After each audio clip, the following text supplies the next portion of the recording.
ಬಂಧುಗಳೇ, ಮನೆಯಲ್ಲಿರ್ತಕ್ಕಂಥವ್ರು ಜಾಗೃತರಾಗಿಲ್ಲ. ತುಂಬ ಇನರ್ಷಿಯಾ ಇದೆ. ನಿಮ್ಮ ಆಫೀಸಲ್ಲೂ ಕೂಡ ಆ್ಯಕ್ಟಿವ್ನೆಸ್ ಇಲ್ಲ. ತುಂಬ ಎಲ್ಲ ವರ್ಕರು ಕೂಡ ನಿಧಾನ ಭಾಳ ಇನರ್ಷಿಯಾ ತುಂಬ ಕೂಡಿದ್ದಾರೆ. ಏನು ಮಾಡಬಹುದು? ಮನೆಯಲ್ಲೂ ಕೂಡ ಯಾವಾಗಲೂ ವಿಲ್ ಪವರ್ ಚೆನ್ನಾಗಿರಬೇಕು ಅಂತ ನೋಡ್ತೀವಿ. ಯಾವಾಗಲೂ ನಕಾರಾತ್ಮಕವಾಗಿರ್ತಕ್ಕಂಥ ಶಕ್ತಿಯನ್ನು ದೂರ ಮಾಡಲಿಕ್ಕೆ.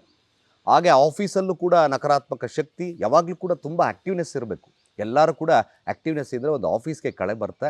ಆಗ ವ್ಯಾಪಾರ ಅಥವಾ ಎಕ್ಸೆಟ್ರಾ ಯಾವುದೇ ಆಗಿರ್ಬೋದು, ಮನೆಯಲ್ಲಾಗಿರ್ಬೋದು, ಯಾವಾಗಲೂ ಕೂಡ ತುಂಬ ಆತ್ಮಬಲವಿದ್ದಾಗ ಏನು ಬೇಕಾದ್ರೂ ಸಾಧನೆ ಮಾಡ್ಬೋದು. ನಮಗೆಲ್ಲ ಗೊತ್ತು. ಆತ್ಮವಿಶ್ವಾಸ ಬೇಕೇ ಬೇಕಾಗುತ್ತೆ.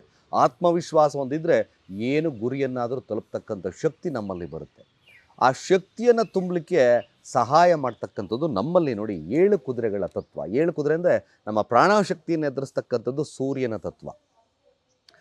ಸೂರ್ಯನಿಗೆ ಸಪ್ತ ಕುದುರೆಗಳು 7 ಕುದುರೆಗಳನ್ನು ಕೊಟ್ಟಿರ್ತಕ್ಕಂಥದ್ದು ಜಾಗೃತರಾಗಿರಲಿ, ಯಾವಾಗಲೂ ಕೂಡ ಮೂಮೆಂಟಲ್ಲಿರಲಿ ಅಂತಕ್ಕಂಥದ್ದು ನಾವು ತಿಳ್ಕೊಬೇಕಾಗುತ್ತೆ. ಅದರಲ್ಲಿ ಪೈರೇಟ್ ಜೊತೆಗೆ ಈ 7 ಕುದುರೆಗಳ ಯಂತ್ರವನ್ನು ನಮ್ಮ ಆಫೀಸ್ ಅಥವಾ ಮನೆಯಲ್ಲಿಟ್ಟಾಗ ಅದಕ್ಕೆ ಆದಂಥ ಶಕ್ತಿ ಇರುತ್ತೆ. ಯಾವಾಗಲೂ ಆ ಯಂತ್ರವನ್ನು ನಾವು ನೋಡಿದಾಗ ನಮ್ಮಲ್ಲಿ ಒಂದು ಆತ್ಮವಿಶ್ವಾಸ ಬರುತ್ತೆ. ಆ ಎನರ್ಜಿ ಖಂಡಿತವಾಗಿರುತ್ತೆ.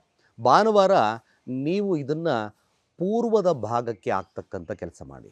ಸಾಧ್ಯವಾದರೆ ಎಲ್ಲರಲ್ಲೂ ಕೂಡ ವಿಶೇಷವಾಗಿರ್ತಕ್ಕಂಥ ಆತ್ಮಬಲ ಬೇಕು ಅಂದರೆ ಓಂ ಭಾಸ್ಕರಾಯ ನಮಃ ಈ ಮಂತ್ರವನ್ನು 11 ಬಾರಿ ಹೇಳ್ತಾ ಬನ್ನಿ. ಓಂ ಭಾಸ್ಕರಾಯ ನಮಃ. ನಿಜವಾಗ್ಲೂ ಒಂದು ಪ್ರಾಣಶಕ್ತಿ, ಎಲ್ಲ ಆಫೀಸಲ್ಲಿರ್ತಕ್ಕಂಥ ವರ್ಕರು ಕೂಡ ಆ್ಯಕ್ಟಿವ್ನೆಸ್ ಬರುತ್ತೆ.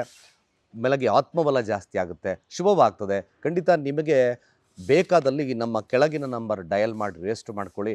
ನಿಮ್ಮ ಅವಶ್ಯಕತೆ ಖಂಡಿತ ಇದರ ಭಾಳ ವಿಶೇಷವಾಗಿರ್ತಕ್ಕಂಥ ಶಕ್ತಿ ಕೊಡುತ್ತೆ ಅಂತ ಹೇಳ್ತಾ ಸರ್ವೇ ಜನ ಸುಖಿನೋ ಭವಂತು.